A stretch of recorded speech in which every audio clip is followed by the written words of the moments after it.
M. Teguh, 37, warga Tanjung Raja, Ogan Ilir, Sumsel kini tengah menjadi sorotan. Hal tersebut tak lepas dari kisah viral yang tengah dialaminya. Kisah Teguh menjadi viral setelah ia ditinggal oleh istrinya yang berinisial DH.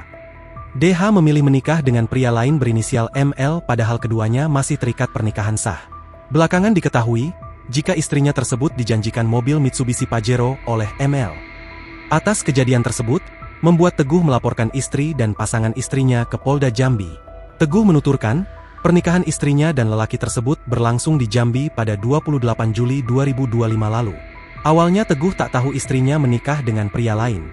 Saya lihat di TikTok rame soal kabar pernikahan itu. Ternyata kata teman istri saya memang benar pernikahan itu, kata Teguh kepada tribunsumsel.com dan sripoku.com, Rabu, 12 November 2025, petang. Yang mengagetkan lagi, Teguh ternyata telah digugat cerai istrinya pada 9 Oktober 2025 lalu. Gugatan dilayangkan di Pengadilan Negeri Jambi. Jadi, nikah secara diam-diam lalu menggugat cerai saya, ungkap Teguh. Teguh lalu bertolak menuju Jambi untuk menemui penghulu dan saksi pernikahan istrinya itu. Penghulu membenarkan pernikahan itu. Fotonya ada, ujar Teguh. Informasi yang diterima, DH mengkhianati cinta Teguh karena dijanjikan mobil Pajero oleh ML. Janjinya mau dikasih Pajero tapi sampai sekarang kendaraannya belum ada, tuturnya.